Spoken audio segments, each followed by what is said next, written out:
విద్యుత్ విచారణ కమిషన్ కొత్త చైర్మన్గా జస్టిస్ మదన్ భీమ్రావ్ లోకూర్ను ప్రభుత్వం నియమించింది. లోకూర్ గతంలో సుప్రీంకోర్టు న్యాయమూర్తిగా పనిచేశారు.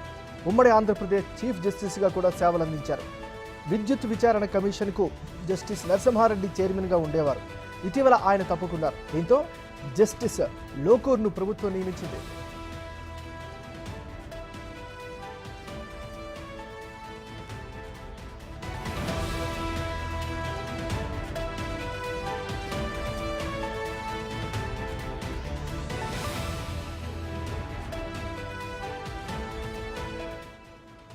విద్యుత్ విచారణ కమిషన్ కొత్త చైర్మన్గా జస్టిస్ మదన్ భీమ్రావ్ లోకూర్ను ప్రభుత్వం నియమించింది.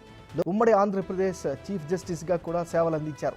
విద్యుత్ విచారణ కమిషన్కు జస్టిస్ నరసింహారెడ్డి చైర్మన్గా ఉండేవారు. ఇటీవల ఆయన తప్పుకున్నారు. దీంతో జస్టిస్ లోకూర్ను ప్రభుత్వం నియమించింది.